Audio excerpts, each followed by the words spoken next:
Ladies and gentlemen, boys and girls, children of all ages, and welcome to the Groupchat Wrestling Podcast, where we dive into the wild world of wrestling, the only sport where threatening a child can make you the most beloved face in the business. Join us as we unravel the mysteries of wrestling storylines, analyze jaw-dropping matches, and speculate wildly on who's going to turn heel next. Get ready for a ringside seat to the excitement and absurdity of wrestling with us every week. Hi guys, welcome to episode 17 of the Group Chat Wrestling Podcast. I'm your main host, Mike, and that's Mike GWP on Twitter, Blue Sky, and TikTok. And this week, before we start, just want to say thank you to everyone who listened last week, as it was our best viewership so far. We're incredibly grateful for each and every one is. Now, I'm going to let the lads introduce themselves before we get into the episode properly. Hi, I'm Dan Danwell KC on Twitter, but mostly Discord, so I hate Twitter now. But yeah, just wanted to say thanks to Progress Wrestling for letting me tag along to the Electric Ballroom yesterday. Great show. I'm Dav DWP on Twitter, and I'm ready to go. I am Brett. On Twitter, that bald bro, the American hero on this podcast, and yeah, what Mike said, thanks for the viewership in the last episode, highest one yet, and believe me when I say we're just getting started. Yeah, it was cracking to hear that we had like such high listeners in the first day. It was really quite bewildering, to be honest. It was a good episode, though. One of our best, I think. Oh, definitely. Been a bit of a crazy weekend, boys, let's be honest. It's weird. It's almost like, we're a wrestling podcast and not a lot's happened in the world of like wrestling in the scheme of things. Just a lot of stuff happening like elsewhere. Yeah. I mean, was there an NXT show the other day? I genuinely don't remember. Last night. Yeah. I mean, Didn't get very glowing reviews, though. Well, I don't know why. I mean, listen, that ending last night of Halloween Havoc. I mean, listen, for your developmental show to end with that young and up and coming talent, Bully Ray, coming to the aid of Ethan Page. I mean, I don't know about you guys, but that Bully Ray, he's got a bright future ahead of him. It's almost like he's an impartial podcaster who's, not playing favorites. Totally impartial, man. He's fair, right down the middle. He's not getting a paycheck from WWE. Him and his co-host for Busted Open Radio. Nah, man, they call it right down the middle, like they see it. They don't lean one way or the other, man. Come on. And just for the benefit of Mose, because I know he asked, Bully Ray is a fat cunt. Just getting it in there. Got it in for Andy. There you go. We miss you, Andy. Where is he, by the way? I haven't heard nothing from him the past couple of days. It's been a bit weird. Hang on. Hang on. I think we're just getting something transmitted. I'm gonna just cut to that real quick. Actually, Andy's got a message for us. Actually. All right, guys. Can't be there in the podcast, so I do apologise. But I got a tip off after our podcast last week. Got a DM from someone calling themselves JR Towns. I'm assuming that's a code name or not a real name. Be quite strange it was. But they told me I should look into Slovakia for answers. So I flew to Bratislava as any good, journalist would do. I'm sure somebody's following me. Better fucking keep the pace up. Now, there's a few things already standing out. Firstly, the UFO bridge. It's a big UFO-looking structure that overlooks the river and the city.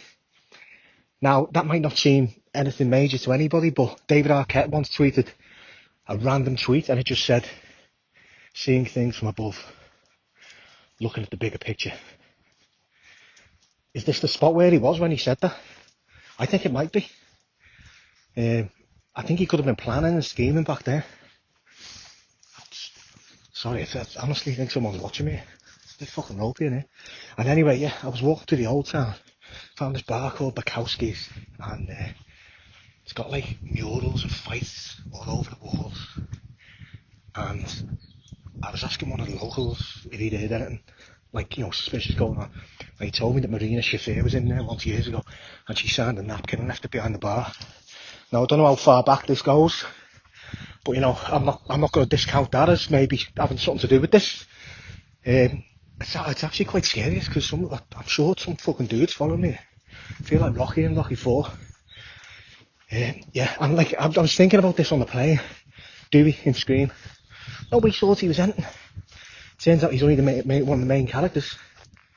Is this like kind of paralleling that? Who knows? Oh shit. Let me just fucking hide here. Yeah, and then anyway, I carried on walking around, and I've got to come up to this cathedral. I think it was called St. Martin's Cathedral. And legend has it that was the spot where the revolutionaries used to meet. They actually did call themselves the Ghost Faces. Yeah, they were a group of masked men in the 1300s.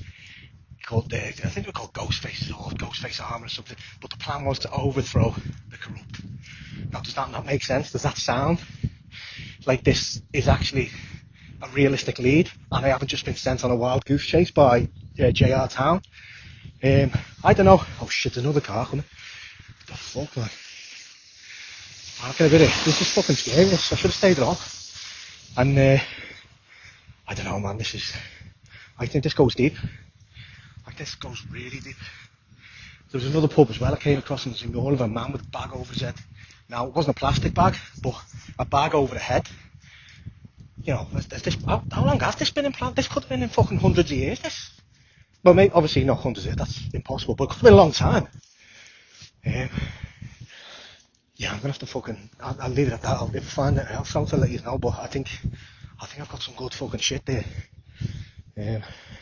Hang around for another few days and see if I find that, and then hopefully I'll be back safe, like, if I am actually not being followed. Oh, the progress show was great as well, by the way. I watched that before I fucking jumped on a plane. Fantastic. It was some real wholesome stuff. To see Simon Miller with that, one of the nicest men on the internet, a fellow baldy. And yeah, I'm gonna have to fucking go here, so there's definitely someone following me. Fucking hell. The fuck out of here. Shouts to Andy, I hope you're okay. Sounds pretty fucking scary, whatever's going on there. Keep safe. Be back next week, Andy. Yeah, just wanted to start the bulk of this episode by saying thanks to Progress for letting us review the show. As Dan said, sending Dan to the show. And to start us off, Dan, do you want to just give us a rundown of what that was like? Yeah, of course. Yeah, no. So it was, believe it or not, I've been following Progress for quite a while now, and Brit Wrestling has sort of had a bit of almost like a dip, at least like before, like recent years. I think during COVID and pre the Fed kind of like raiding all of its talent really sort of didn't help matters. But no, like last night was actually ironically my first Progress Ballroom show.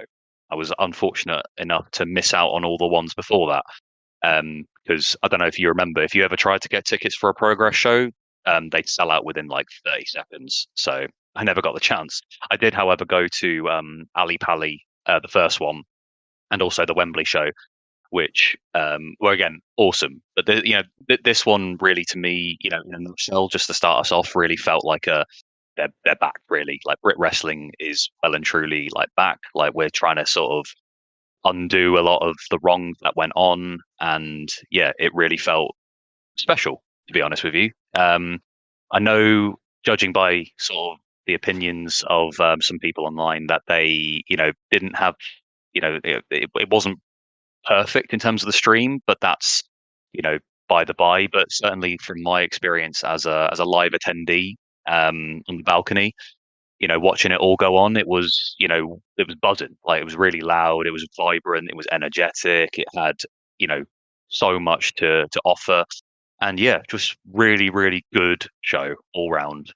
On that, Andy, what was the attendance like?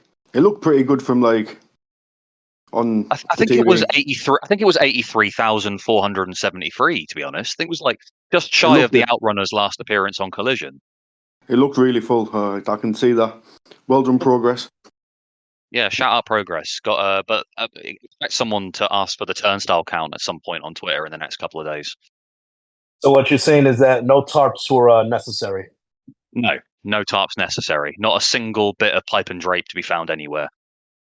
But Cool. no, in all seriousness, like guys, it was genuinely a very, very entertaining show. We had a little bit of a slow start, but right from the opening bell, you had Para Noir and Enter opening the show, which was a real shock move, to be honest with you. I was expecting that to sort of go on maybe like second or third to last, but what a way to open it. Para Noir got a insane reaction. It was nice to see him back and in the flesh doing well. Crowd was very divided on Kenta. But yeah, he looked like he belonged in that sort of environment, the sort of like indie environment, and it was nice to see him just sort of in his element as like that shit kicking heel. No, I loved it. Great way to open the show. What did you guys think? Segue into this by saying, like you, I haven't watched much British indies since about 2019, 2018. So this is all very new. Most of the wrestlers I've never seen before. So from what I've said, this is all off the cuff. First time seeing all of these people. Well, apart from Kenta. But yeah, I really enjoyed that match. Karen Noir, is he? Yeah. He's really good. Yeah.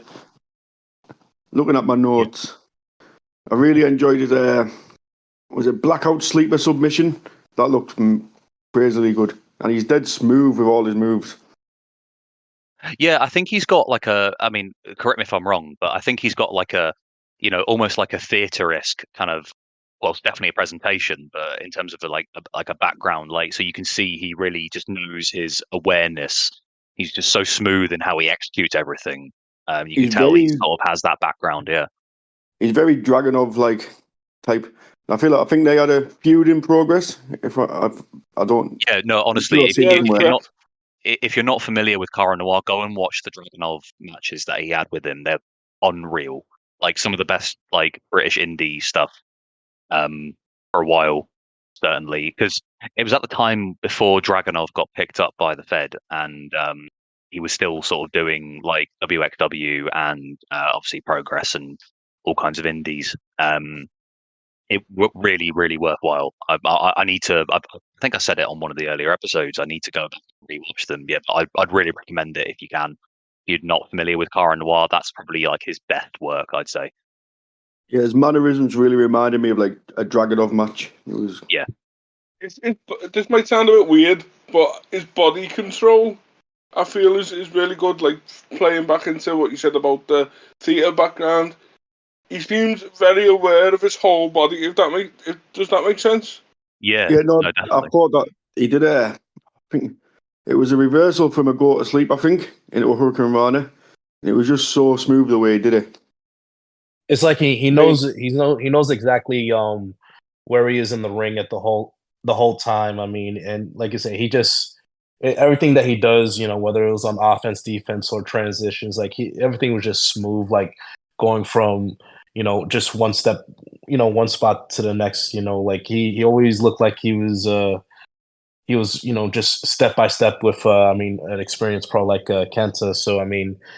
And like throughout the whole show, they were showing highlights of his old feud matches with Dragunov. So I mean, like it's like Dave said, like this is my first time watching Progress. So a lot of these guys, well, with the exception of Kenta, are new to me. So I mean, I love the opportunity like to expand my horizon and see like a brand, like a different type of brand of wrestlers that I'm not used to watching back here. But I mean, first impression of me watching Kana Noir, I mean, I like what I see so far. Yeah. No, he was Progress champion for a little while, but he had like a really bad injury which forced him to vacate the title. I'm sure. I think that's right. I'm sure some wrestling historians will probably. Yeah, it was very, very, very, very good opening match. I was surprised that Kenta won. I wouldn't mind seeing a rematch, but one of the ones that we did get just to touch on Cara Noir before we forget, is one of the matches that was announced sort of later in the show for another Progress show at the Ballroom was Cara Noir versus El Hijo del Vikingo, which is set to take place in just under a month, on the 24th, I think it is, the day after Full Gear. I think that's dependent on Vikingo's injury, though, isn't it? No. Yeah. There was a caveat to that, which I was going to say, but yeah, hopefully Vikingo's all right. Hopefully it's not too serious, but yeah, that objectively that would be absolutely sick. That'd be superb. Also, just a sec, are we doing spoiler? Oh, you've just said Kent won, so we're going to do winners and stuff, yeah? Yeah, well, it's already happened. Yeah. So. Well, I know, but people might not. Yeah. If you're listening to this, you're going to fucking have watched it, aren't you? I just want to shout out. Looking for a review of the show, an honest take of the show. So kind of a bit moot if we don't give away the winners. Well, Kent won, and we had the VAR chant fucking sent me after the match. Right after we won. That's such a for American listeners. The VAR is a very, very, very British chant. That not many people you'll see actually chanting for it. They'll just be chanting "fuck VAR" instead. Especially Wolves fans, but that's by the by. Cracking opening match, and really set the tone for what was an exciting rest of the show. So, speaking of injuries, we mentioned Vikingo had an injury. Unfortunately, we were not blessed with Session Moth Martina's appearance at the Ballroom, because I don't know if you saw, but on the OTT show, probably this would have been on the Saturday night. She had some kind of freak injury. So obviously hope she's okay and hope that she, recovers well and everything. But I was really excited to see her, and unfortunately it didn't happen. She's quality live. She's, really got good presence. She engages with the crowd super well. But unfortunately we didn't get Martina, but we did get Gene Money being his usual, goofy self, making me giggle a few times with his nephew, Will Cruz. Again, not seen him live before, but against the crime fighting duo. Really, and Will Cruz really impressed me in this match. Again, he looks very young, but pulled off some good moves for a big man. Yeah, he was very good. It was, I think he kind of did well, considering this was probably quite last minute for him. Like he, gelled well to them. He added some substance to the match, and I guess you would argue it was a comedy match, because of the whole Halloween theme of Sunshine Machine. But they're smooth as anything. They've got great banter. They've got good chemistry. I think Gene Money really feeds off them really well. Not much else to say. It was just very, very fun. Though I was surprised that, again, I don't know if we'll touch on it, but I like a lot of heels, at least in the first half of the show. All the heels won. But yeah, spoiler alert, by the way. It was a very very heel very heel heavy victory slot, like you said, the first half of the show that you look back at it. But I mean, it's probably building up for future shows down the line. The heroes can't win the day all the time. It's a shame, because these were arguably the most well-known heroes of the lot. Like fucking Batman. No, Robin took the pinfall, didn't he? Yes, yeah, man. You got to protect Batman all the time, man. That's it. That doesn't work for me, brother. Exactly, and we don't know which Robin he was, man. No, he's the very first Robin. I'm like, is it Dick Grayson? Is it Tim Drake? But no, I think it was the very, very first Robin. So it's okay.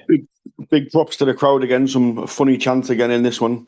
The penguin chant on Will Cruz was Are you penguin in disguise? Yeah. That sent me. That did. It was also, I think, one of the things that was kind of overlooked, but I heard it was right before Sunshine Machine came out. You heard them on the microphone, and you said something to do with. Did you say you got to go out there and marvel the crowd? Which I thought was genius. It was a genius touch. Also, every time Batman and Robin were punching the guys, it was doing the old Batman pow. The crowd were chanting pow. This is the crowd were great. The crowd fed off this match really, really well. That's what you want in your comedy match. Well, comedy. It wasn't so much a comedy match, but it was. But You need the crowd invested. Light-hearted entertainment. It just comes off shite if the crowd aren't caring about it.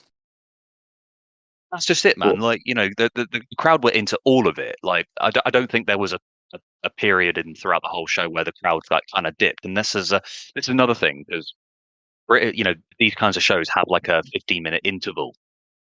I don't know why, but I think more shows need to do that to give the crowd that chance to kind of cool down. If you know, this event ran what, like 5 hours, like 4.5 hours. You know, giving them that 15-minute breather just allows them that chance to just like not look at wrestling just for like a little bit, and then, you know, they were energized throughout the whole thing.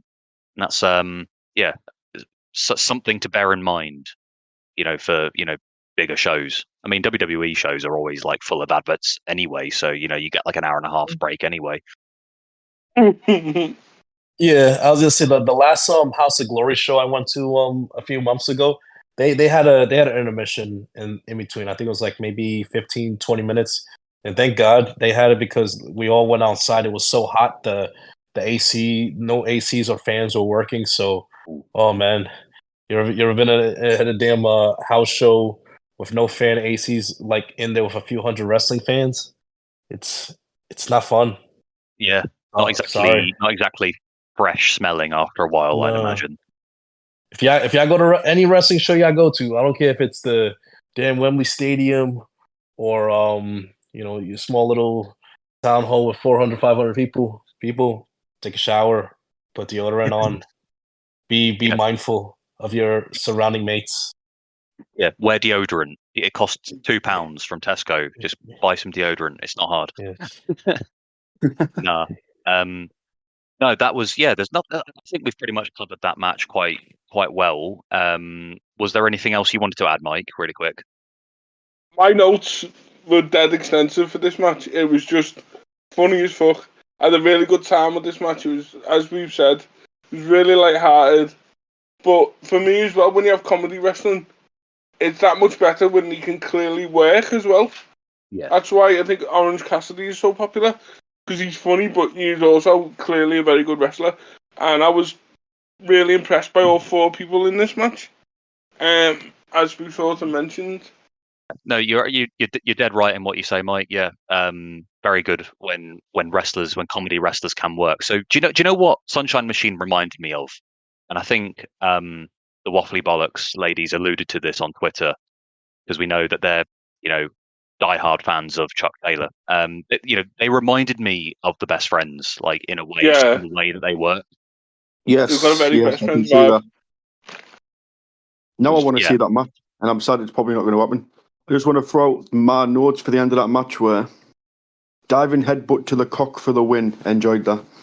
Pretty much sums it up. Holy cock chop, that man. It's very effective. Always going to work.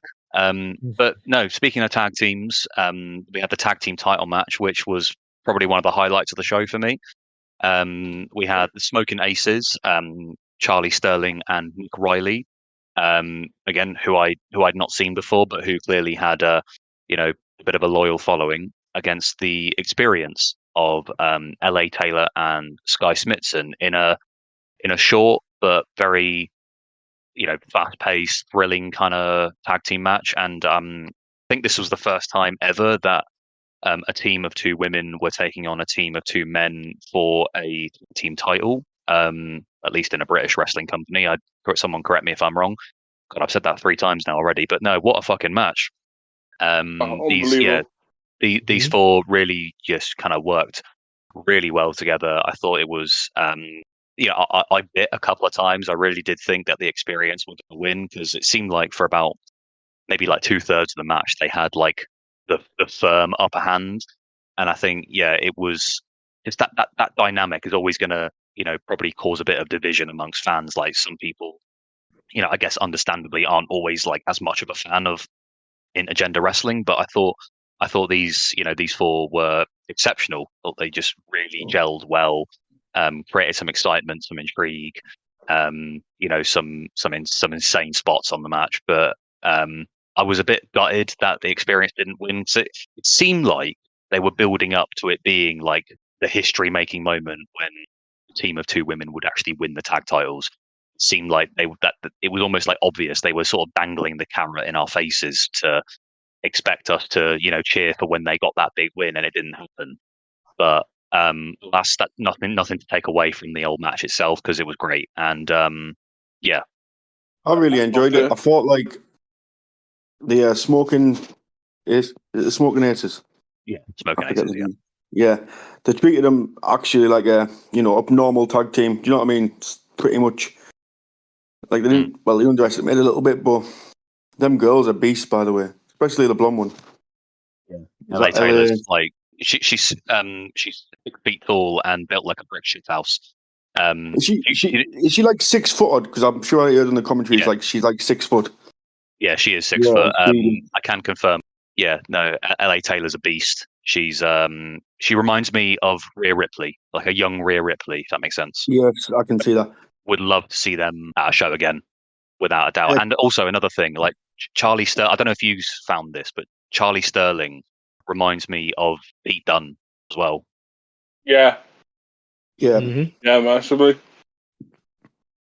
There was One a thing great move I saw as well. One of them, there was a Hurricane Rider from the ropes from Sky to the guy who then Canadian destroyed his teammate, which just looked fucking unbelievable. Oh no, it was smooth as anything. It was like just so crisp. One point I do want to make out this match very quickly, yeah, because I've got it in my notes here. Dan, you talk quite a lot about the, correct me if I'm wrong, Ishii versus Keith Lee match. Oh yeah, yeah. About how the whole match was built around the suplex. I have never popped for a suplex as much as I did when LA Taylor managed to suplex the guy from Smoking Aces. It was nuts. It was superb. Oh, it was beautiful, and it was a beautiful suplex as well, may I add. Technically wise, perfect. It was beautiful, and I popped like fuck because it was just mad, and the way they done it was perfect as well. And as I've said, and we've all said, massive fan of both of the experience coming out of that, and both the Smoking Aces as well. I thought the match was great. Yeah, I'm glad you mentioned that, actually, because I think I said in the chat, like when I got back, I was like, yeah, I'm a fan of about 10 new people who I hadn't seen before. Coming out of the show, I was like, yeah, no, firmly a fan of it. Like nearly everybody I was on the show, actually, to be quite frank. Everyone like really turned up. Looking at this, like the first 3 matches, isn't it now? And I've come out with them first 3 matches going, yeah, I'm a fan of like literally everyone I haven't seen before, which is great for a new company. It's felt sort of new to me watching. Yeah, a revitalized Progress. Yeah. A standing ovation for the ladies at the end, though, which was well deserved. Oh, deserved. Oh, massively well deserved. Massively well. Yeah, we will. Consider us. Consider the experience like fully endorsed by the Group Chat Wrestling podcast. They're up there with the Outrunners now as this podcast. Oh no, they got I can't wait for them to drop on when Collision comes to the UK and we get that dream match, the Outrunners versus the Experience. We need to get that on Twitter and get it going.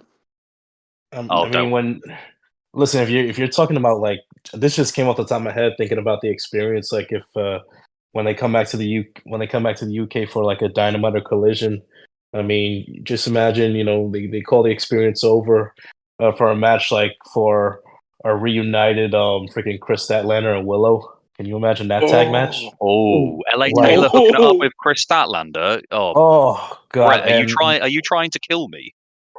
Bro, listen. I think that match would kill like half of the damn audience wherever that match take place. Like, man, I could see Willow just bouncing all over that ring for the Experience. It would be so fucking good.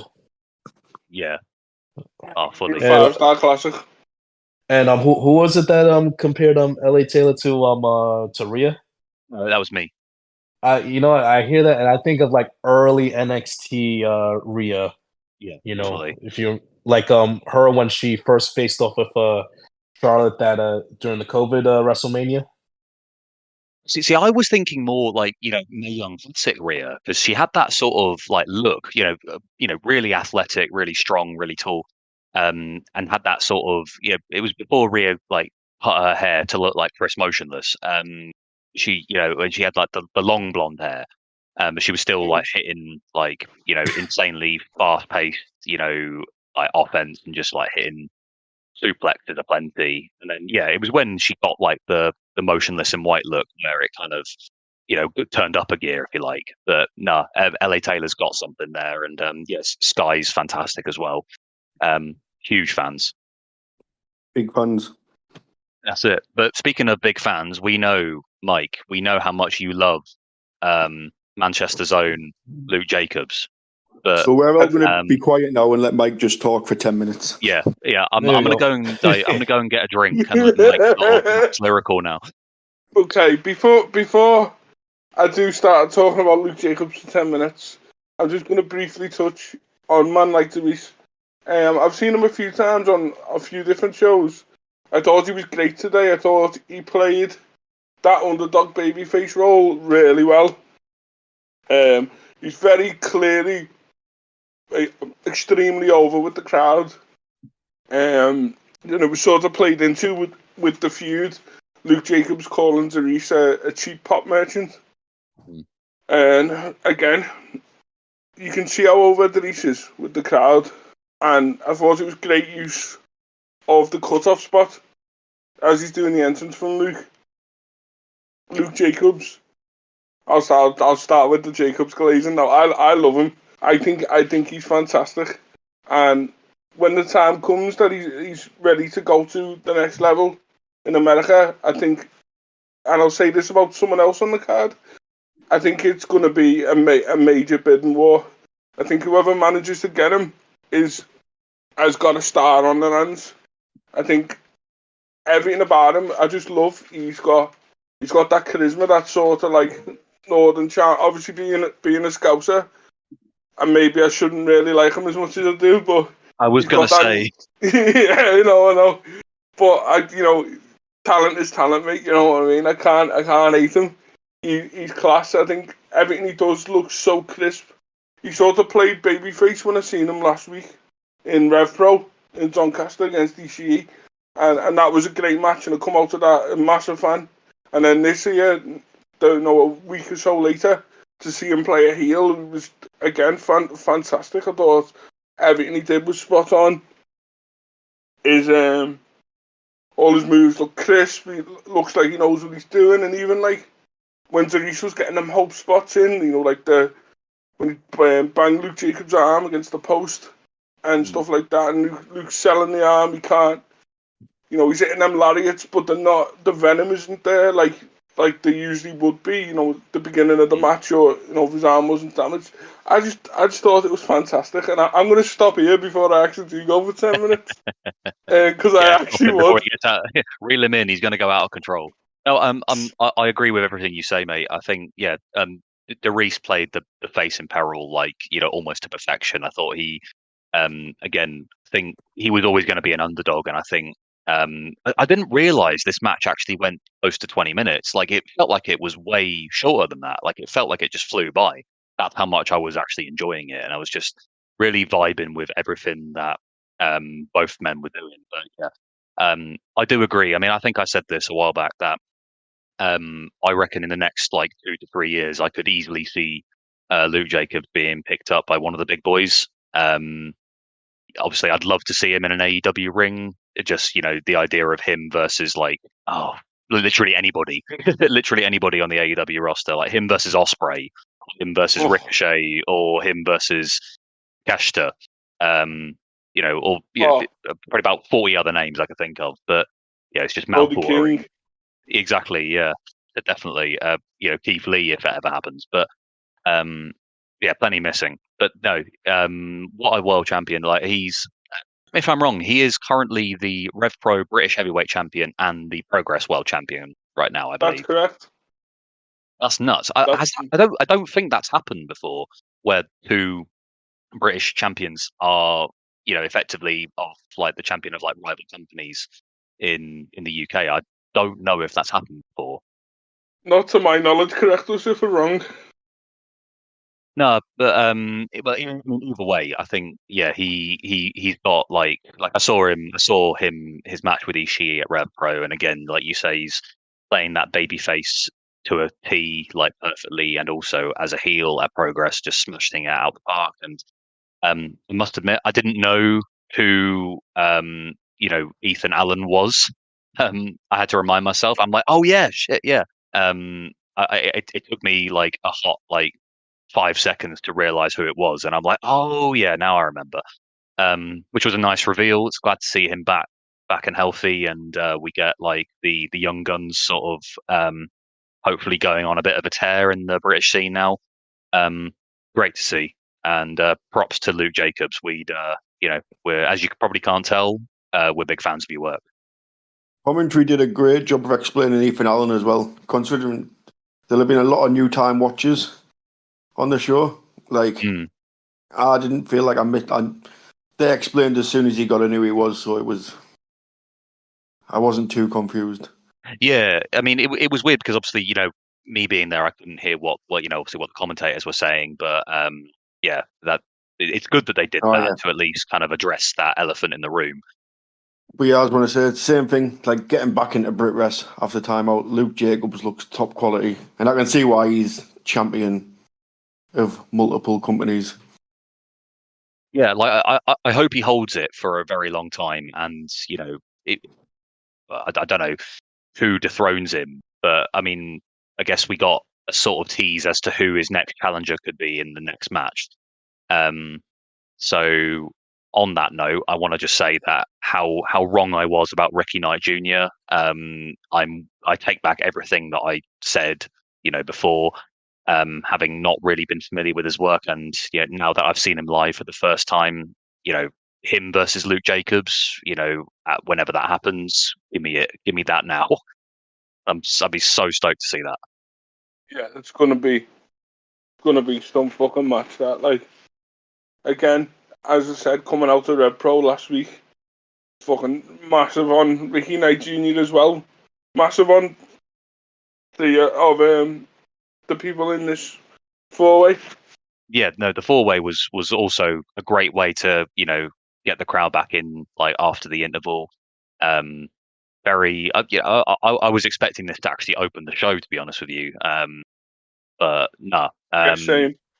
it was just shy of 8 minutes, and yeah, fucking everybody just got pop after pop after pop. Connor Mills actually looks different to how I last remembered him.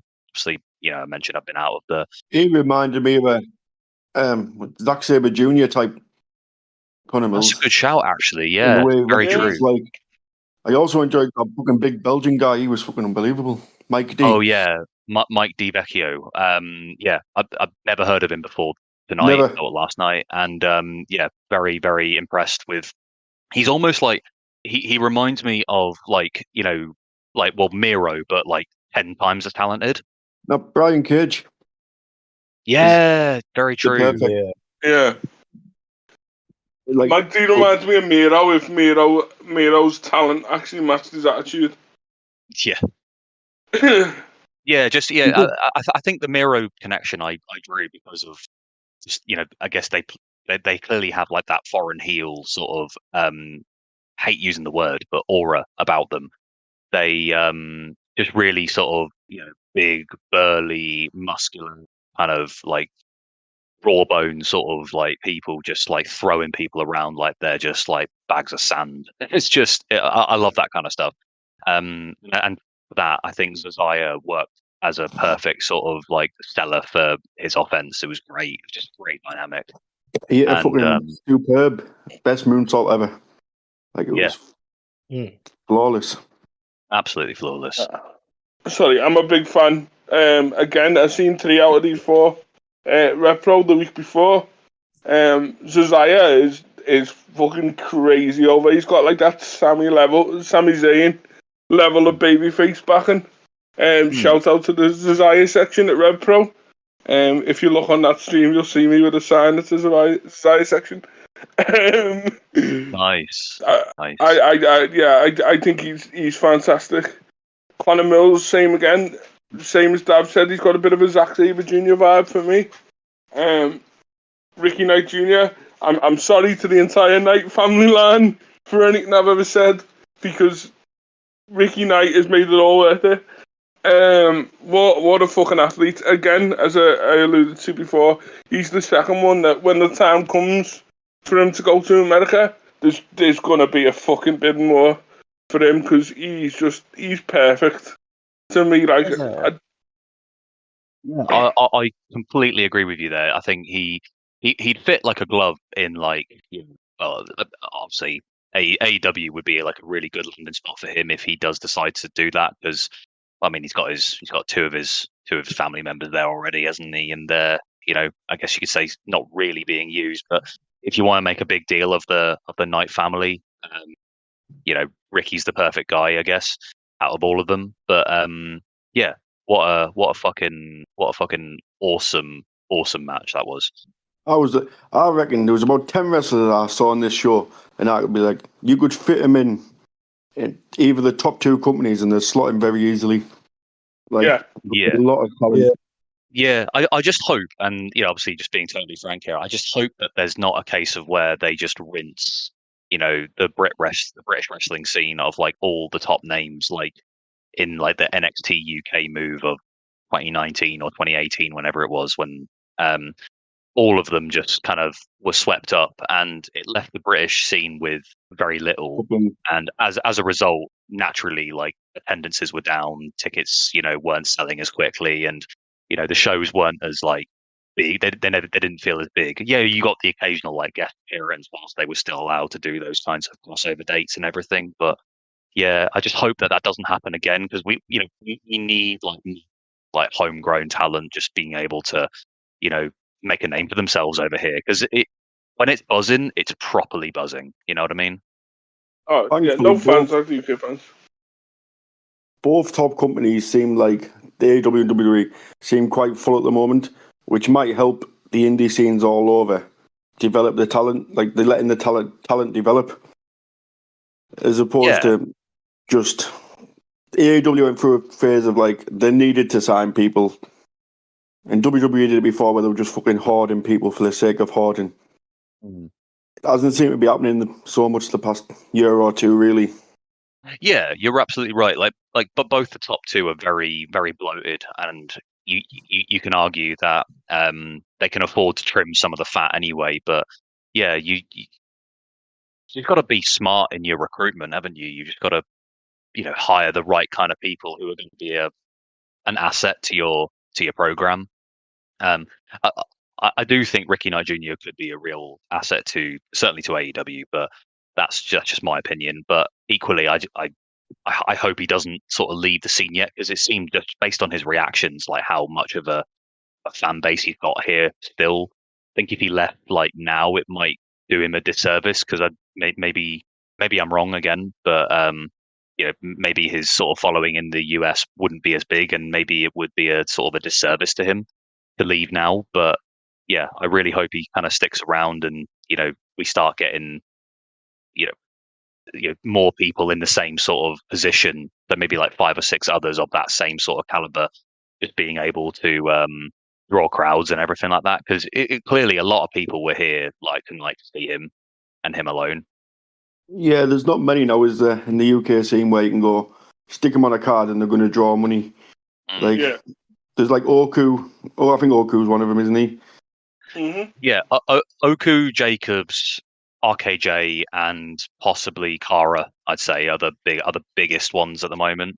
Well, then, and maybe Simon Miller as well, because he's got just a bit of a loyal following outside of his wrestling career as well. That just I feel like Ricky Knight Jr. has just got it all figured out. Like I'll be like a top guy in the UK. And yeah, just like long may it continue, because I'm here for it. He's gonna. I say he's gonna end up in AEW, considering Saray's just signed a new contract as well. And in theory, he's been on TV before, because he came out with the Knight family at Wembley, didn't he? Yeah, I feel he's got an in there anyway, hasn't he? So if it's between the top two, I think that's one where it leans more to AEW than WWE. Yeah, and Zack Knight signed as well. Even though he's not being used, but that's another issue for another day, isn't it? So There's also, I think, the way WWE treats her as opposed to how AEW treat her. You know what I mean? So things like that sway opinions, don't they?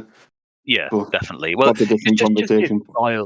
style of wrestling just really suits AEW's very in-ring focused vibe. To be honest, I think it just seems more of a natural fit. Yeah, I Could agree. do the Fed style if he wanted to, though. That's how good he is. He'd fit in there as well. What did you think of the match, Brett?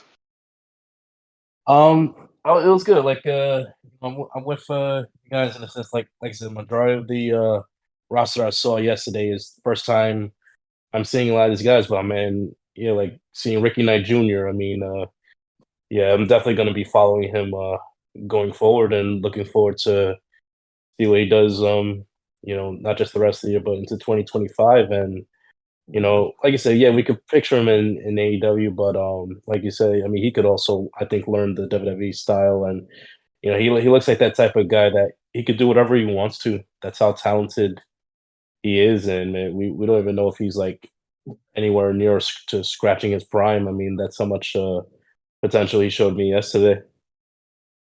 I do think he could. As weird as it sounds, like he's got that following, but I really do think that he could be like the next face of British wrestling, if you like. Um, I mean, he's probably already there. Again, I'm not an expert on this kind of stuff, so I'm really just chatting shit. But it really does feel like How he's how got old, it. how old is He's he? got it all figured out. Oh, I don't know actually. He's early He's not. 20s, isn't he? He's quite young. Yeah, it feels like he's 'Cause still got a lot to prove. yeah, because I'm I trying to think believe like he's 25. yeah, because Osprey 24. is 30 24. now, I believe. Yeah, he's 24. Yeah, Osprey's 30. So I mean, he has plenty of time in the world. I mean, he could obviously, with Progress Red Pro. I mean, Yeah. maybe makes a transition to Japan, or other promotions around the world. Like he gets seasoned. Different styles and stuff like that. That will help him Yeah, out that's down it. the And line. and and Luke Jacobs is also young. He's also 24. Cara Noir's a bit older. Cara Noir's in his sort of mid to late 30s now. So maybe I mean, I never say never, obviously, but maybe the sort of ship has sailed for him to sort of go and do that. But he's got a bit of an interesting dynamic to his character. Um, yeah, like I think there's no rush certainly for Ricky, but again, if he left now, it would seem like um a very risky move. I feel like he needs to sort of garner the appeal of the American audiences. I think Soraya and will help with that. I think her name appeal will sort of lend Ricky some credibility just by his name alone. Even though I think that he's leagued ahead of the rest of them personally, but that's just my opinion. Could Oh, be he's the could be best wrestler in the could be the company. I was gonna say it could be the major reason why Tony resigned her. Why he resigned Saraya maybe. Yeah, yeah, could be.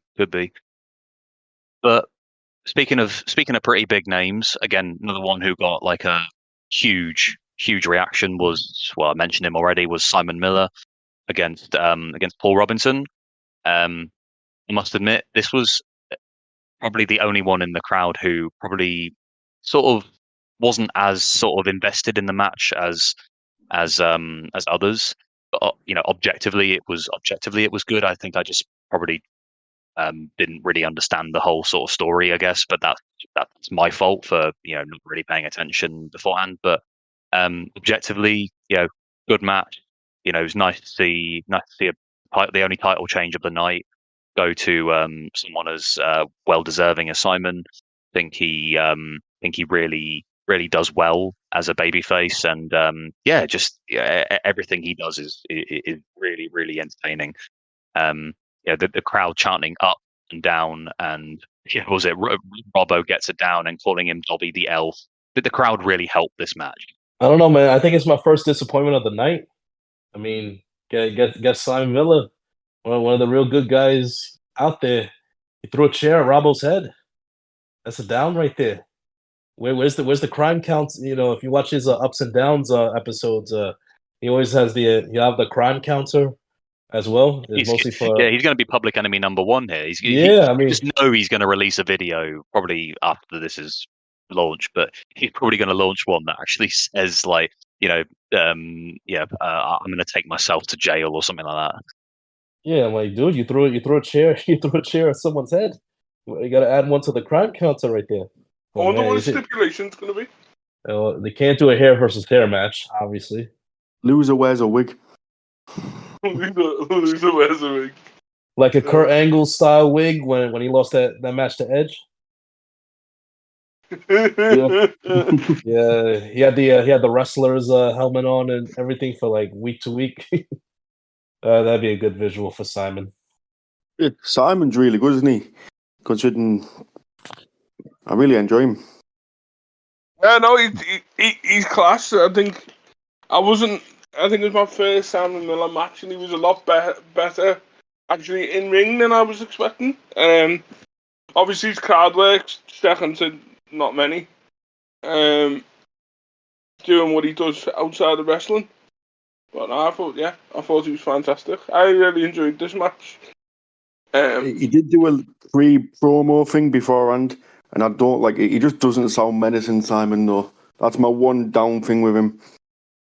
Yeah. No, 'cause everyone's kind of seen him as this very, aloof, very funny, kind of online personality, and he does that. He does that really, really well. He's one of the, as Brett said, he's one of the good guys in terms of like wrestling, journalism podcasts. Obviously, apart from us, but I agree. Like seeing him as like a gritty babyface didn't really feel natural because I think everybody knows, like everybody associates Simon with that kind of online personality, so it's a bit of a weird dynamic there. But other than that, it didn't take away from the match though. Very, very fun. No, it was very good. I enjoyed it. There wasn't a match on the show that I thought that was shit. Do you know what I mean? No, there was no there was no duds. There was no duds on the show at all. No. I thought the show was great. As we sort of mentioned, my only down of the event was the issues with the stream sort of thing, but that can't be helped. Everything else to do with the show itself, I thought was pretty spot on. It's BritRest, isn't it? BritRest, you get BritRest production values. It is what it is. Okay, Sarah. Like, I've seen GCW shows on Thriller, and nothing's ever as polished as you see on like AEW or WWE. AEW fucking have shite fucking. It happens on there, doesn't it? It happens with WWE from time to time. You're not expecting a company of this size to be boom. Just.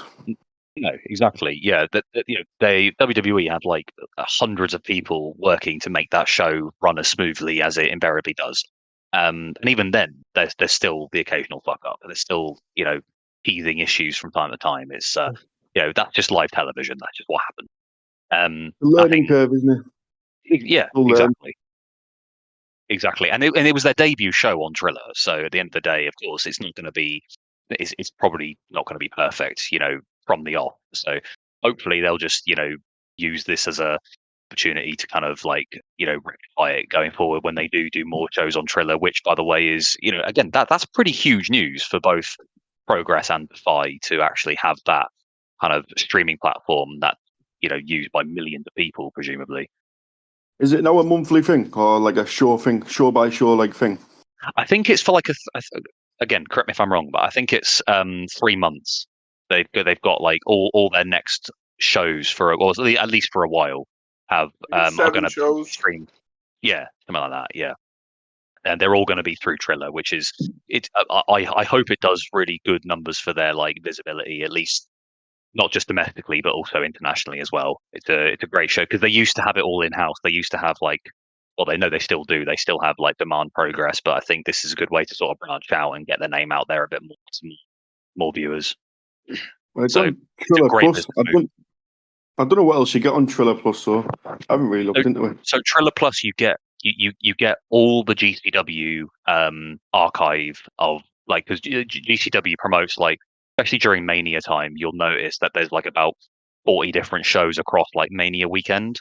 Not just so GCW, they'll do like Joey Janela's Spring Break, they'll do Defy shows, they'll do Josh Barnett's Bloodsport, they'll do lots of promotions sort of fall under that GCW banner, and Progress is one of them, I believe. Go on, I'm just looking here. You can get like the football, So Eredivisie and Liga Portugal.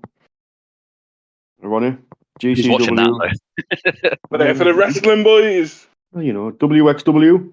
I got Triller Plus when Mania was on, like it was on, because you get like a 7-day free trial anyway. So I just thought I'd try it out and see, and I got to watch like about 10 different shows full of, you know, obviously a lot of them were wrestling across like the same weekend for various other, I guess you could say, promotions. I think I saw 6 Speedball Mike Bailey matches in the space of like 4 days. It was nuts, but Literally everywhere. it's worth it. It's worth it. It's very good. I will be taking up a subscription. So the semi-main event was one of the ones that I was really looking forward to, purely because I'm a fan of everybody in this match, which was obviously Subculture making their grand return to Progress. Flash Morgan Webster and Mark Andrews versus Eddie Dennis and Tate Mayfairs. Now, obviously, Tate Mayfairs will be familiar to some American viewers because he was on an episode of AEW Collision earlier this year against Daniel Garcia, I believe. And yeah, this match was very, very good fun. I think purely because I'm familiar with Subculture, having sort of watched like Flash and Mark like as singles wrestlers before the sort of Fed Exodus, and I was obviously familiar with FSU, which was Andrews and Dennis's tag team back in the day as well. So yeah, I was naturally very invested because I'm a fan of all of them. But yeah, I think coming out of this one, the one that impressed me most was Tate Mayfairs. Thought he was absolutely spot on.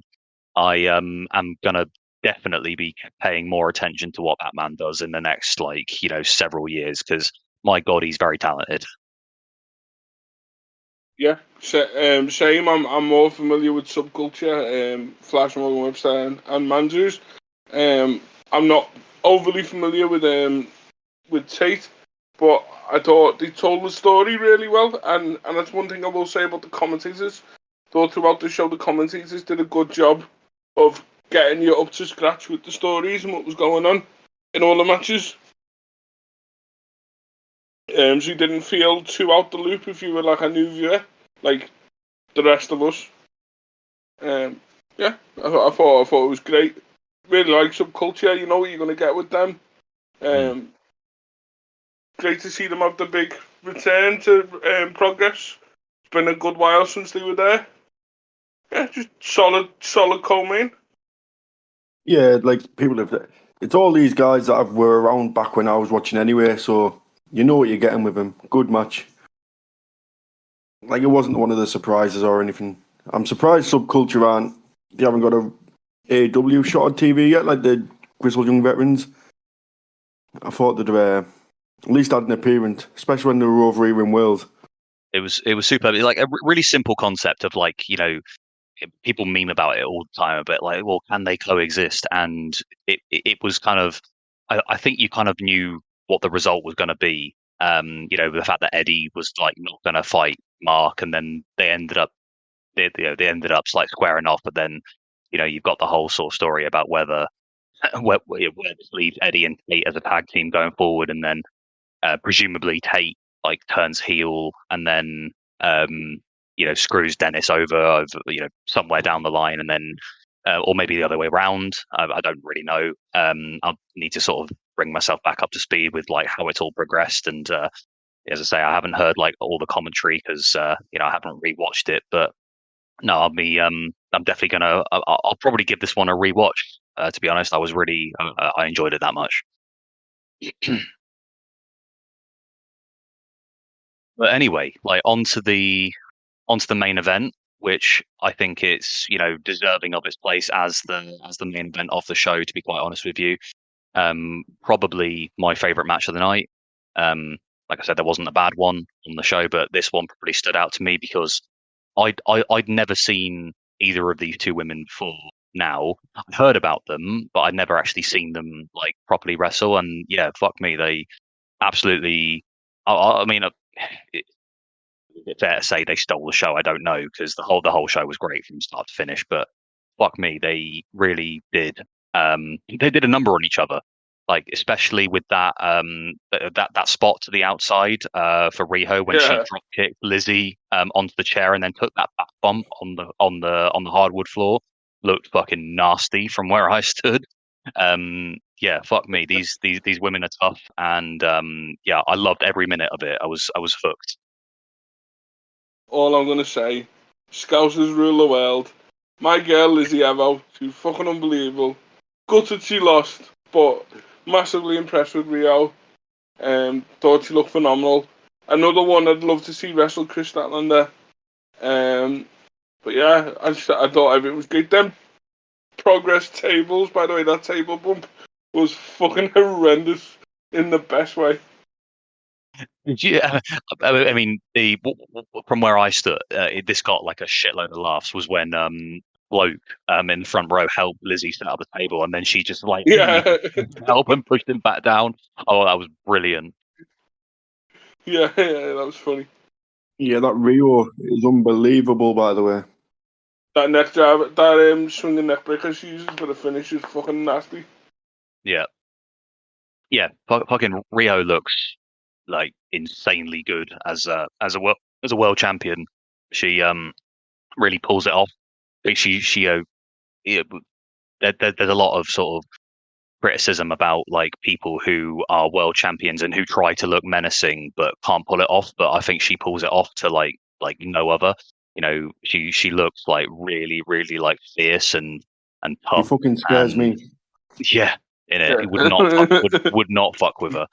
But No. no, massive credit to Lizzie as well because she again I hadn't seen her before tonight, and yeah, she really impressed me. She kind of reminded me a bit of like Dakota Kai in some Yeah. ways. I don't really know why, but yeah, obviously more Scouser. But the yeah, she was very good. Played. I'm guessing based on her sort of mannerisms that she was more of the heel. But yeah, then Yeah. they obviously did the spot at the to close the show where they embraced and everything, and so maybe it wasn't as clearly defined as that. But no, she smashed it. They both did. I was very very very impressed. Again, both would What? be fitting easily in the top two companies. Not that you want it to happen, but again, I feel like we've said this a lot with this show, but there was so much untapped potential talent here that 100%. Brit Wrestling is back, baby. Yeah, it is. Yeah, with the it Rev really Pro is. show Yeah, at Doncaster, with this show, and hopefully many more to come. You know, like we said last week. You know, if there was a takeaway that we were going to have, it was going to be support your local wrestling scene. I want to echo that.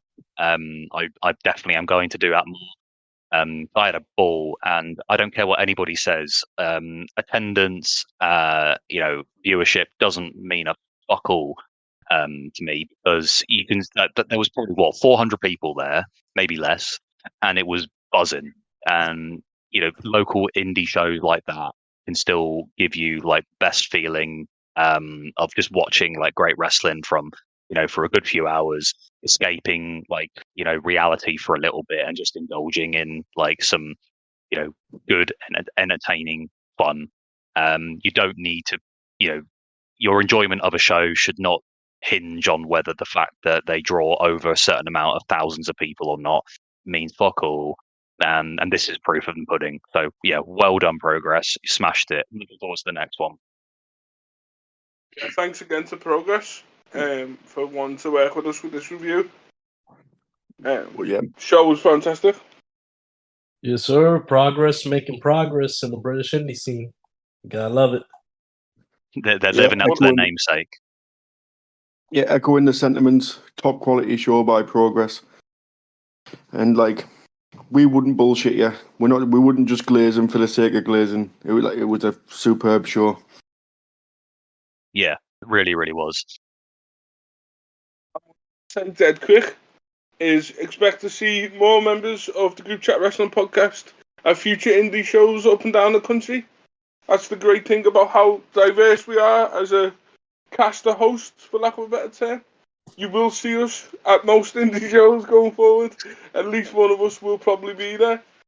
we've got a good breadth of coverage as well because we've got a couple sort of in the south, we've got a couple in like in Merseyside, and we've got a couple like really up north, And you've got me and all we've the way got fucking middle of we've got nowhere. a couple, and we've got one across the pond as well. So Oh yeah, if they ever come here to the Big Apple, I'll be there. Fuck all happens in Middlesbrough though. I get fake canes and stuff. Fuck all happens in Middlesbrough. I've stayed in that jury's in enough times for work over the years. That's the most exciting thing in Middlesbrough. The jury's in. No offense, mate. I'll come to Middlesbrough to see you, but yeah. Hey, Jerry, you're not even wrong.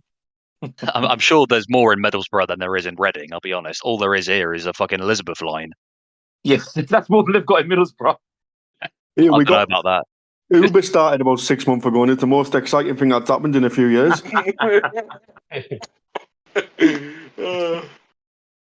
And that was our progress review. And now that's out the way, we're going to get into a segment brought forward by our American hero, That Ball Bro. Brett, on to you. Thank you, Mike, for the introduction. So, guys, listen, we're wrestling fans. You're listening to this podcast. You're wrestling fans listening all across the world, and we always like to fantasy book fantasy matches, but we never talk about situations that in professional wrestling and what if and if they didn't happen. So, this segment that we're about to do right now is basically what if. So we're gonna go one by one right now, and we're gonna think about the biggest moments in professional wrestling history, or maybe something that hasn't happened yet, and we're gonna ask the question, what if? So I will start out. I will go first, and this will lay the groundwork for the rest of my co-hosts to follow up. So, guys, we all know Kevin Nash and Scott Hall. 2/3 of the founding members of the NWO, and how much they've meant to the history of professional wrestling. So that goes into my my what if. What if Kevin Nash and Scott Hall never left the WWE? Here's what would have happened. I'm going to try to wrap this up as quickly as possible, because this might weave the biggest web in all of professional wrestling as far as what if. If Kevin Nash and Scott Hall do not leave WWE, then guess what? The curtain call doesn't happen. The curtain call doesn't happen. Remember, Triple H was slated to win the 1996 King of the Ring. I see where you're going. But remember, this is only one path I'm going on right now.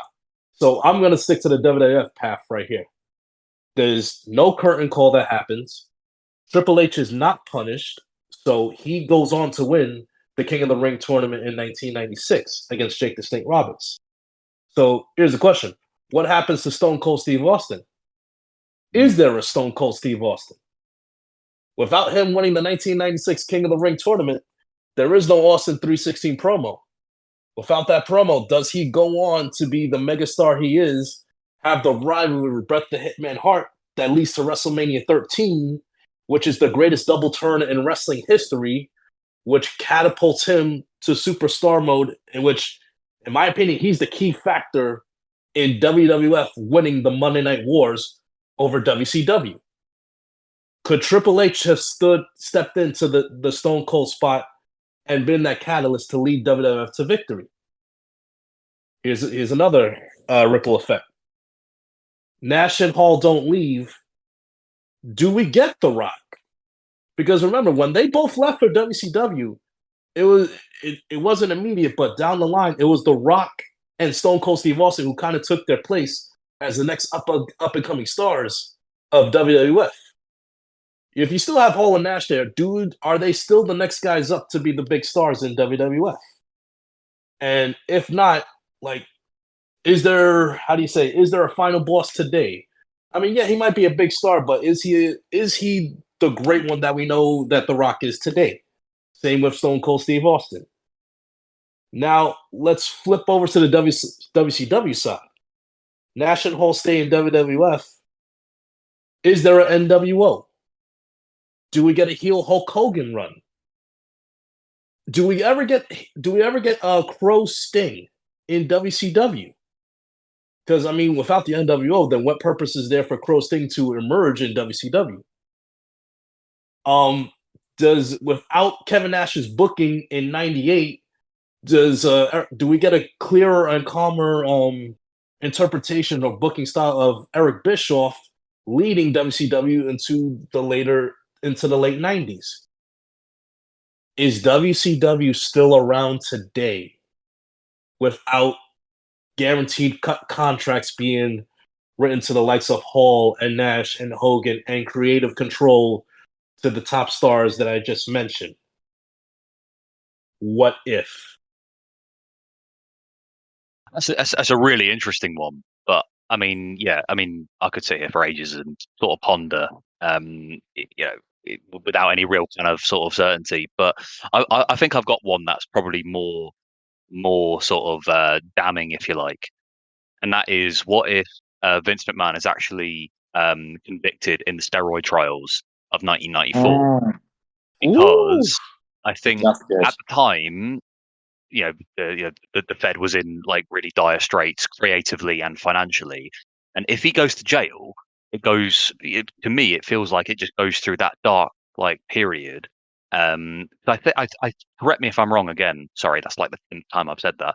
I think, was it Jerry Jarrett who was sort of like the next in line at the time, and then so you almost argue like he was, would effectively be like the figurehead to sort of lead WWE through that dark time. Obviously, WCW was around at this point, so then again, like like you pointed out, what if the curtain call never happened? That probably never got a chance to, because the whole trajectory of the company would be very different if Vince wasn't around. Ted Turner probably doesn't have any kind of, I guess you could say, inclination to beat Vince if Vince is in jail. Maybe the decision to give Nitro that prime spot on TNT doesn't end up happening, or maybe WCW ends up staying on Saturday night, signing whoever they can and then selling pay-per-views. Maybe the whole decision to hire Bischoff never happens. I don't really know, but I'm just rambling here over a bit. But yeah, that one feels like a real what if. The only thing I think would be certain would be ECW is still around, but maybe not on like Vince's payroll, if that rumor is ever to be believed. Yeah, it would be a very, very different sort of ripple effect, butterfly effect, as to how we know wrestling today and who we associate wrestling with today. With that one. So I've got one. It's a quick one. But what if Meltzer doesn't answer that tweet on Twitter about ROH selling out that 10,000 seats? Do we have the landscape we have now? That's pretty much it. Like, nowhere else to go. Do we have it now? I don't think so. So basically, like, if Cody doesn't answer that,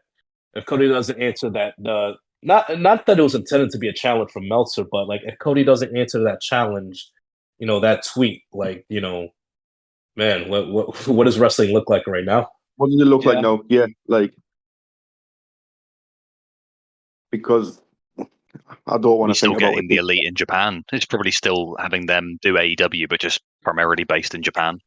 Can I jump in on mine quickly, if you don't mind? Because mine kind of leads into that one. Because mine was going to be as basic as, what if Tony Khan never had any interest in getting into wrestling? Because it wouldn't just be no AEW. It would be, what the fuck would WWE look like now? And that's the same with the Meltzer tweet.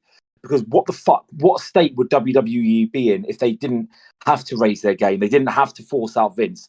Because it was such a downward trajectory that without AEW's existence, you can't even imagine the absolute shit show it would be over there. Yeah, we'd be 2019 WWE, but now still worse. It would be worse. Vince is 5 years older than them. He's 5 years more senile, 5 years more bitter. It would not be watchable. It would not, basically, they would not have got that Netflix deal if it wasn't for AEW. They would be floundering around. Fox would have. I can't even imagine, because there's no way they would have arrested that slide without AEW coming in. It would have just got worse and worse. And there was no reason to change anything. If they were still bringing in profits, the right people were still going to be content as long as their pockets were getting as long as their pockets were getting filled every single month, they wouldn't have cared. And it would, again, I was going to go one extreme or the other. Go back to what if Vince never met his dad when he was 12, because it would have remained in territories for a lot longer, and who would have been the person that would have eventually said, right, I'm gonna go for this. But again, it's hard to not circle it around Vince, because he is the face of wrestling, I suppose. But again, without Tony Khan creating AEW, I think today's WWE would be completely unwatchable, more than anyone who might think it is now. Yeah, it always leaves me that Twitter discourse or where they say, well, anyone can do what Tony's doing, but no fucker wants to. That's the thing. Tony wants to do it. That's the thing. You don't exactly. get billionaires wanting to invest shitloads of money into a fucking wrestling company. The knock-on effect of that is like, because again, people say, I'm like, bro, for fucking 20 years, no one gave a fuck to put a penny into wrestling. It's got a shit reputation for the reputation of fans, but also the fact that the face of wrestling is Vince McMahon, someone who is universally despised by most other people in the media for good reason. The man's a fucking monster and probably incredibly hard to work with. And despite people calling him a genius, he's a fucking idiot for it, like socially and whatnot. You see him in interviews when he gets flustered and whatnot. When he's not in his comfort zone, he's an idiot. He's out of his depth when he's doing anything else apart from doing WWE, basically. You know what? Just real basic and simple. Like you said, what would the landscape of WWE look like today if Tony Khan wasn't involved? Like, we talked about 2019, but look, you wouldn't have Roman Reigns tribal chief.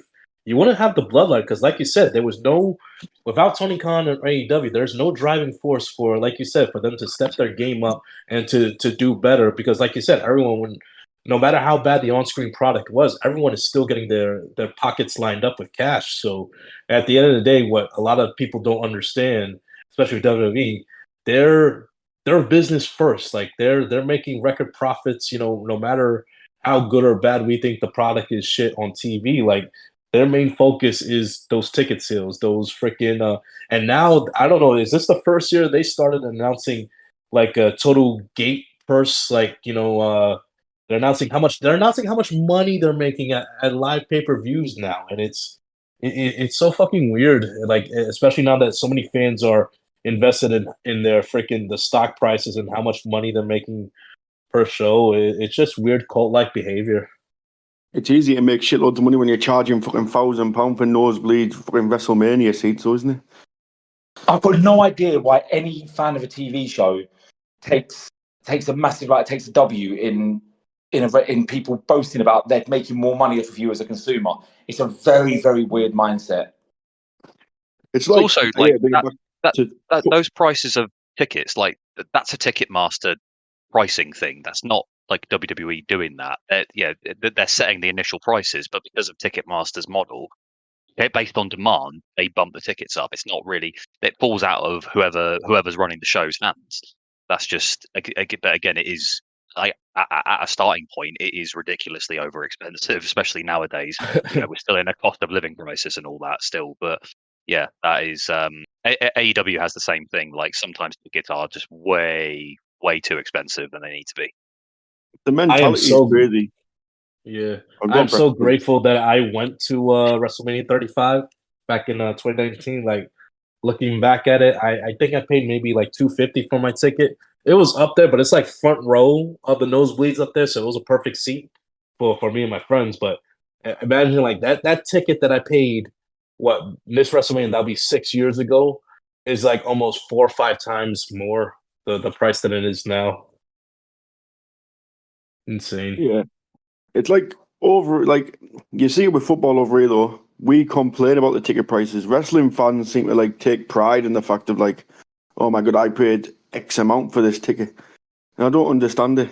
You're fucking over the moon that you've been overcharged for a fucking ticket. What were AEW charging for like Dynamite back in 2020 before the pandemic?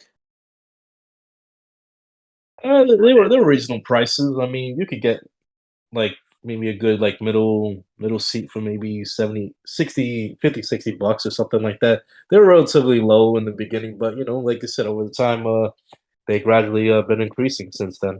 They've really dropped again. I had a little look whenever I was in the office pretending to work, and I was going through, and that shows that are like a month or 6 weeks out now have got a lot of tickets for like $20, $25 again. But again, I don't know if a lot of fans know they've actually gone back to reasonable pricing. It's going to take time, I think, isn't it? Yeah, it's gonna take time, but I at least like what they're doing now as far as like ticket sales and their events going. You know, they're announcing their shows further down the line. Like I think pretty much the next 2 months, they already announced their shows, and they're booking the shows like a week or two in advance. So now people aren't waiting the last second to buy tickets. They know what they're gonna see on the show before they buy the ticket, rather than Tony waiting to the Tuesday before the show to fill out the card. I'm like, no, that's why people aren't buying tickets, not till the day up, because you're waiting too long to fill the card. But like this Wednesday and even this Saturday, we already know what's going on. So that's why, expect a little uptick in ticket sales going forward. Well, they have anyway. I think from like the cards being announced, there was quite about 1,000 odd tickets sold in like a week. Oh yeah, they've like all the main 3-4 sections for this week, for Wednesday. They're pretty much sold out. They'll end up with around probably about 3.5, nearly 4,000, I think, in for this one. And again, that comes from better advertising, which again we're seeing each week, and from the fact we're getting cards, because again, I really think that they are a victim of their own success, and the perfect storm of 2021 of WWE being shit, coming out of the pandemic, and everyone's excited all the time. You can't bring in a CM Punk for his debut every week. You can't sign the greatest wrestler of all time to debut at the end of one of the greatest pay-per-views of all time. Like, it was a perfect storm for them, and they're now in a position you can't replicate that feeling as such. And they have to like tailor what they've done. They've tried a few different tactics, and to be perfectly honest, from a perspective's point of view, it's probably backfired mainly, regardless of the fact that I think the product in 2024 on the whole has been pretty fucking good. They've again, what they seem to be doing again now is going back to basics a bit. We did in 2020, announce these cars a long time in advance. These prices are coming down. People need to be aware. They don't need to wait until 3 days before to get a $25 ticket. You can go on 2-3 weeks in advance and get a great seat for that kind of price now. But again, they need to be making people more aware of these things, more aware of these changes, and I suppose then with that, I suppose it's just a bit of patience. It's a peak and trough in it. Like WWE again, they're at the peak now, but they're not even. They're going. You can see they're going gradually down from what they were last year, anyway. Oh yeah, I mean the ticket price. They're still again. It's what you compare them to. Comparing them to last year, it's been a drop off. They're not selling most weeks. The tickets aren't as good as they were a year or so ago when they were as white hot as people will say they were. Like again, it's down to the individual. What they were doing was clearly working for a lot of people. There's no arguing about that.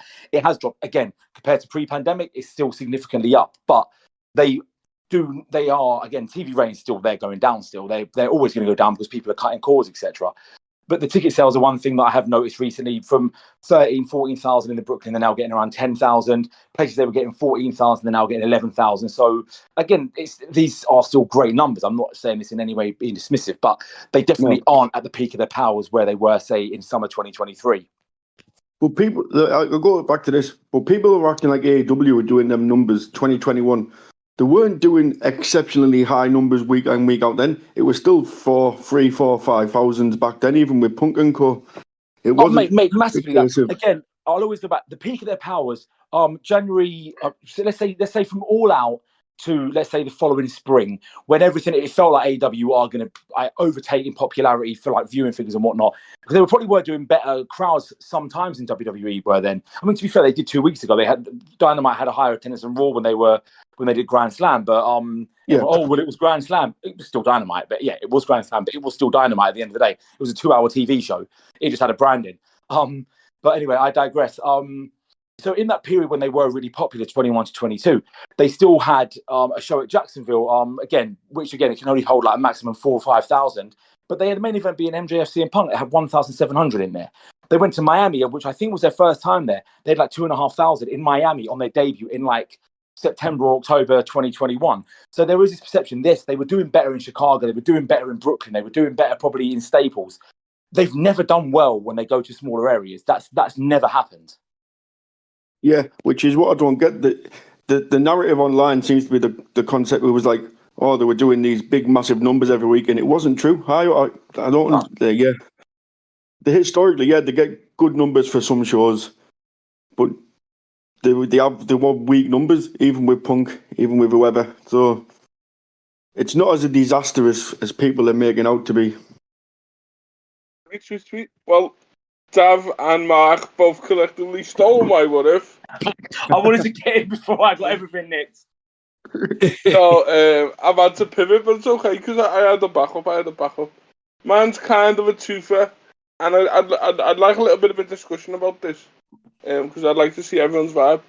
Mine is, what if ECW lasted long enough to get that first Ring of Honor class?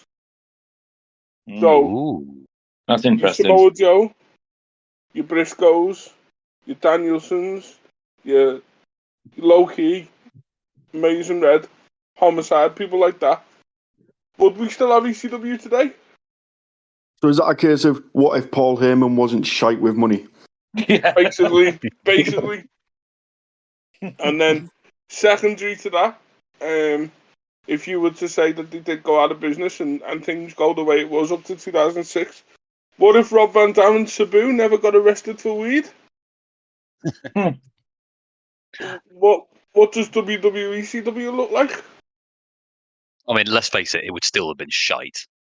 Yeah. Yeah. No, because like that whole thing was botched. Like, I'll be honest, one of the first ECW one night stand, one of my favorite pay-per-views of all time. Like, it was like top to bottom, like incredible. Just that feeling of not seeing it for so long and actually getting that like tribute show executed as it was absolutely perfect. But Yeah. you just knew that if they were going to run it back again a year after, they were just going to sort of water it down and make it sort of their own thing. And it was like, Mark, you alluded to it earlier about Vince being Vince, just being greedy, being difficult to work with. If he had that idea, he says that, yeah, I'm going to take ECW and make it my own thing. That's just who he was, and that's kind of the company that he built allowed him to sort of do that. It was his plaything. And if Vince was still in power, we still would have got some kind of watered down, crash that we got. It just RVD and Sabu would have been part of it more often than they were. Yeah, that's sorry, it's a bit of a buzzkill, but I think we still would have got like a shit ECW revitalized. But in an ideal world, if ECW was not resurrected, what if you saw it incorporated more with the startup that was Ring of Honor in 2002, and ECW had like no ties to WWE at all. Like that to me would have been a real interesting development. Joe spends a year as ECW World Champion. Yeah, Bryan Danielson as ECW World Champion. Tell me you wouldn't watch it. Oh, mate, unbelievable. Like, I know Heyman said in interviews that if they would have stayed on, he wanted to pivot away from the hardcore deathmatch style and sort of pivot into what was Ring of Honor. Because I don't know if you know, but the Booker of Ring of Honor is a protege of Paul Heyman. So that sort of makes sense to a degree. But it would have been interesting. I think, to be honest, I think Paul Heyman's that shit with money that it would have went down anyway. Yeah. Yeah. But it's interesting, and it's an interesting thought to see what would have happened. It probably would have lasted into the mid-noughties, I think. And then you would have got that class going to eventually the Fed and whatnot. And I think it then eventually dies. I don't think they managed to get a second wind. But it's an interesting thought for something I've come up with last minute after you fucking stole my idea. Just before we get into the questions this week, I'd just like to apologise ahead of time. We had quite a content-heavy episode this week, so we're not going to get through as many questions as we should, or could have, but we'll keep them in the bank for future episodes.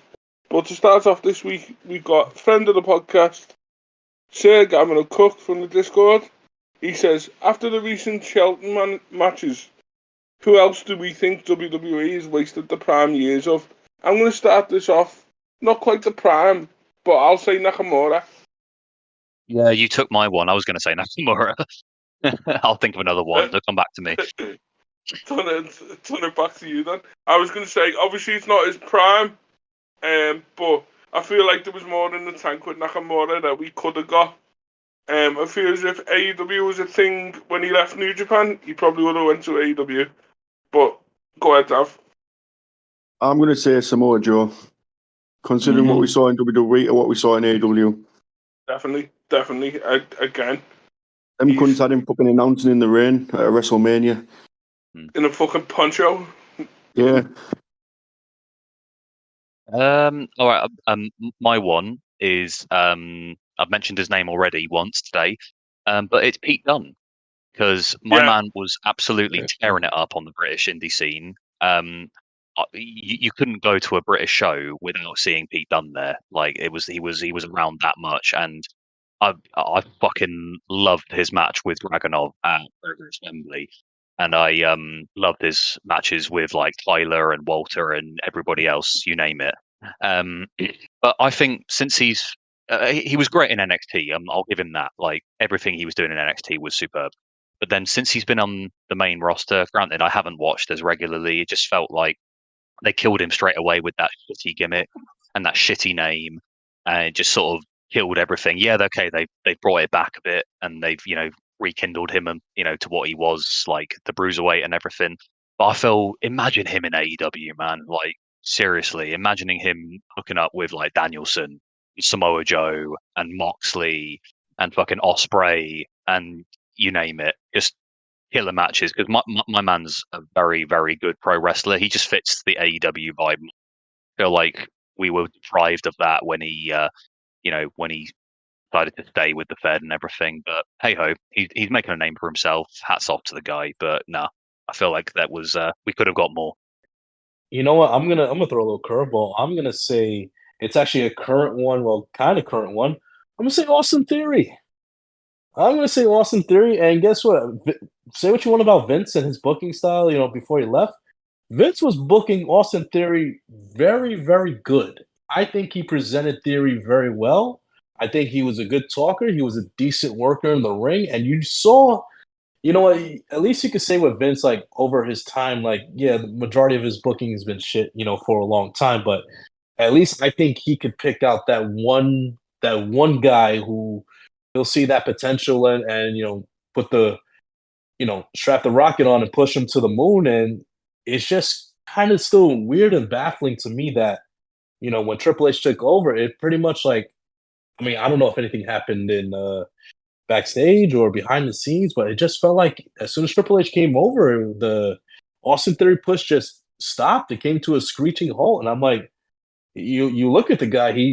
Is he not the prototype of what WWE wants in a superstar? And it's just like, now he's kind of in limbo now with a tag team with Grayson Waller. I mean, it's just damn. Like I don't know what the reasoning is, but I mean, yeah, I found him way more entertaining, and enjoyable under Vince than I do Triple H. So I mean, he's still young. Maybe he could turn around, but I mean, damn, like it felt like he had all the tools that WWE would want to make a superstar. I mean, at least that's what I see.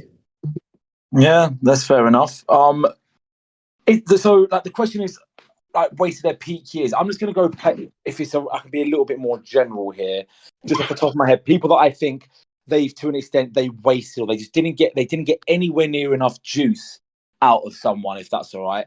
So I'm thinking along the lines of Samoa Joe, John Moxley, Claudio Castagnoli, Roderick Strong, Sting, Swerve Strickland, Buddy Matthews, Juice Robinson, Kyle O'Reilly, Renee Paquette, Stokely Hathaway, Nigel McGuinness, Pac, FTR, Athena, Tony Storm, and probably more than anyone, Brody Lee. Yeah, agree with that whole list, especially Claudio. Yeah, you can say to anybody in, like, certainly in the AEW or Ring of Honor or anywhere else where they've actually like really made a name for themselves, like Matt Cardona as well. Like Matt Cardona's like smashing it on the indies, after being like a comedy character in WWE for ages. I guess you can add him to the list. There's so many people that look, not everyone could be a main eventer, but when you look at what Samoa Joe had done and what he's since done, just to have him on fucking commentary, to have John Moxley injecting things into his ass, to leave Claudio Castagnoli without ever giving him the opportunity of a proper main event run, to leave Roderick Strong as being someone that Vince just clearly didn't get because he was just good in the ring, to use Sting the way you did, to not see what you had with Swerve Strickland, to restrict Buddy Matthews to being on the cruiserweight division when he is that fucking good, to not even realize Juice Robinson has this much charisma, to not push Rene Paquette to be like the focal point of your media team, essentially, to not realize how charismatic Stokely Hathaway is, to not have Nigel McGuinness regularly commentating on a Monday or a Friday night, to keep Pac losing to fucking Enzo Zamore, to not realize FTR one of the top 5 tag teams of the 21st century, to not see what Athena and Tony Storm are about, and to just to keep Luke Harper, someone who got, from the 5 years I was watching WWE regularly, the only good match out of Randy Orton I saw in that time. Just to have all those people and just to, I mean, John Moxley, maybe he's world champion, so you can maybe make an exception for him. But the rest of them, these are people that the WWE machine could have got behind and made a lot of money out of. So that's, well, it's their loss. Mm. Yeah. Prince Devitt to the list as well, Finn Balor. But yeah, no, spot on. Like that whole list of people, they just, if you don't fit a certain way in the Fed, you don't get on, you don't get going. Mm-hmm. And it's your team, really. Do you think OC's turning heel or staying face? And that's from Aaron from the Discord. Turning heel. Yeah, I think he's turning heel. They showed that clip of Dynamite, like where he pushed Garcia. I think he's being babyface up until the Mox match, and then I think afterwards he's going to the dark side. I think he turns at the end of the paper. I think he turns at the end of Full Gear. I think he loses. People come out to save him afterwards, and then he eventually thinks "fuck it," and he just joins them. He joins after a beatdown. He then realizes he's better to join them than to be against them, and then people will come out, and then he'll turn around and he'll lamp Kyle O'Reilly or Danny Garcia or someone, and he'll join. That's my prediction. Yeah. If you're going for a shock heel turn, you go for OC, who's been one of the top faces since the inception of AEW. Having him turn heel would... I know what people say about OC, but it's a fucking big talking point, and it'll shock most of the fan base. It'll inject a bit of life into his character. Not that it's not looking anything particularly, but I just think it'll really add that dynamic sort of presence to him. But imagine a heel OC, going in the ring with a returning babyface Kenny Omega. I mean, tell me you wouldn't watch that. Mm-hmm. Yeah. I can already give you the scenario where OC turns heel. Like I think you said, he'll be after Full Gear. I don't know if you guys remember. I forgot which NXT Takeover was. I think back in 2018. Gargano loses out on the title. Yeah, and him and Ciampa are on the top of the ramp, and then you see the you see the NXT logo. So you think the show's about to go, and then boom, Ciampa turns on Gargano right there. And I don't know who it would be. It'll maybe be O'Reilly, or what if it's a returning Chuck Taylor who just came back from from injury, and he's the one that comes out, helps Cassidy out the ring, and then bam, he just like throws him off the stage or something. The Waffly Bollocks team will be in devastatish. They'll be absolutely devastated. I can watch. I'm in the minority in this. I hope to God he doesn't turn heel. I think it'd be shock for the sake of shock. AEW kind of already has a babyface problem. I feel like they need Orange to stay babyface at least till the end of the year. And when the likes of Eddie and Joe come back. It wouldn't surprise me with the way that they are planting seeds now. If it ends up being a real, like, if it ends up being Daniel Garcia that does it or someone, just because we're expecting that, and then it could be that it's someone else. I think someone joins. Have they got a name? Are they still the BCC? What are they? I don't know. I think they're just people just calling them the BCC for now. But yeah, I call them the Haynes Crew because they all got white shirts on. There's a new member. There's a new member for them. I think by the end of Full Gear, I think the show closes with them having a new member. Personally, I think they're going to be called the Vin Diesel Appreciation Society. No, you said about Eddie and Joe and Kenny and Copeland, whoever, babyfaces are due a return. So there is an argument to be made that if OC stays babyface, whether he would be just lost in the shuffle with those top names sort of taking over. Because let's face it, I mean, OC's a big name, a big babyface, but he's not as big as like Kenny Omega or all those other guys, I don't think. But so having him heel would at least sort of even the ranks a little bit, perhaps. Yeah, That's what I mean. I'll wait for them to come back and then turn him heel. Yeah. You know what I mean? But It'd be not as shocking then, though, I think, because you've got all them baby faces. Whereas, I think doing it before they come back is a bit more of a shock factor. Yeah. And it adds more star power and seriousness to the BCC Moxley's group. Just giving them more big names who are trying to sort of kill AEW or what it's become. It's either him or Garcia, but I can't imagine a turn Garcia this soon. Not after I agree. Yeah, the summer. I've got a slightly different viewpoint, and tell me what you think. I think the shock at the end of Full Gear will be Nigel McGuinness getting physical with the BCC. Oh, yeah, definitely. Yeah. I think Andy's premonitions coming true in that Nigel's sticking up for Brian.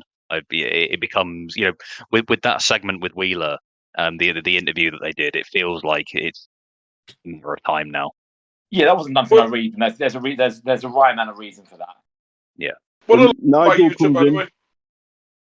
Nigel comes in, tries to save him, and that's when OC turns. He feels like they're on the same side, then OC fucking Superman punches him. Then you've got the babyface Nigel as well. So, but that's another thing as well. I think if OC turns heel, he needs to start using the beach break more than the Superman punch. Superman punch, yeah, I agree. Yeah. Because the thing about the beach break as well for me is you can make that fucking vicious. Do you know what I mean? Like it's essentially like a reverse tombstone, isn't it? Do you know what I mean? Like you can make that heavy. We keep raving about this story, but there's so many fucking ways it can go. It's so fascinating. I can't wait. It's amazing. This could, as long as it is executed well, there's so much content we can get here. If they execute this well, this can go on for 6 months easily. If not, this can conclude all in next summer in Texas. Yeah. Again, it is an if, like with any long-term story, like you never know how it's going to be executed, and there'll be peaks and troughs inevitably.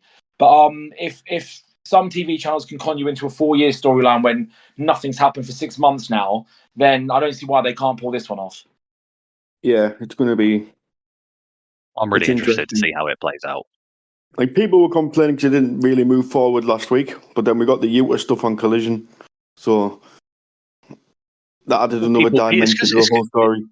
It's because people are really impatient. They just want to see like something big happen. This is a story where you can't just give like shock things away like every week.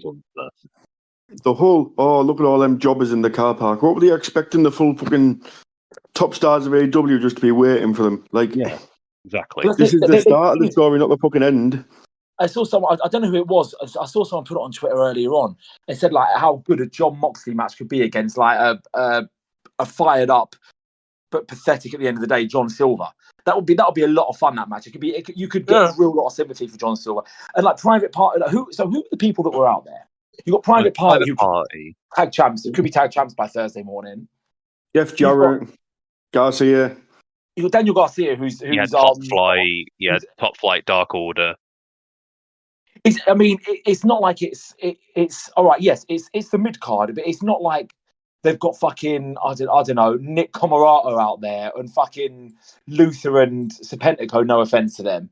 These are people that they're going to beat this lot with consummate ease. They're going to get rid of this lot with a relative ease. They'll then move on to the proper upper mid card, and someone else will get in their way, and they'll get rid of them, and then they'll go to the very top, and that's how it's going to work out. The crew will get bigger. They'll get rid of more and more people. They'll smash people to the side, and it should be really good fun. Yeah, well, they haven't targeted anyone big yet, have they? They've targeted all these people. You're not going to get the fucking whoever to go and wait in the car park when it's got nothing to do with them, essentially. Exactly. Like, why Swerve got any reason to give a fuck what's happening? He hasn't been targeted. Hangman, you know what I mean? Hangman got his own problems, to be fair. Hangman needs to see a therapist. That needs to be Hangman's next feud. Hangman versus a therapist. I cannot wait for the visual of just a crazed out Hangman sitting on the couch and talking to a therapist. That will be comedy gold right there. 100%. But yeah, everyone on Twitter is too quick to write this off, and it's fucking annoying. Just relax, man. It's wrestling at the end of the Innit? day. One of the long-term storytelling, but not too long-term. Long-term storytelling to people is about 2 weeks, seemingly.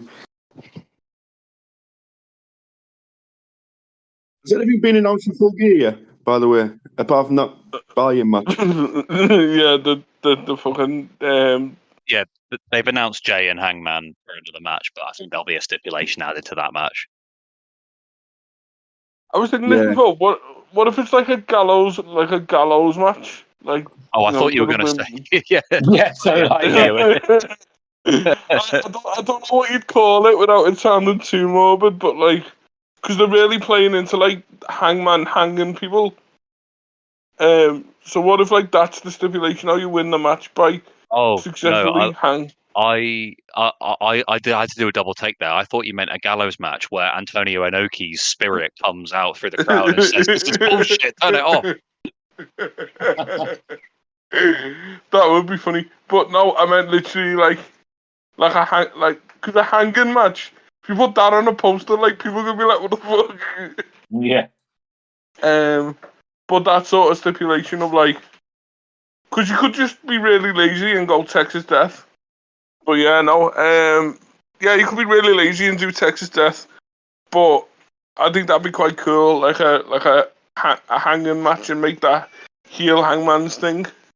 Hangman's match. Yeah, literally a Hangman match. Oh god. Yeah, we're in danger of crossing Vince Russo territory here by booking matches. Noose on a pole match. Switchblade on a pole match. Yeah. Loser gets shanked. Oh dear. Right.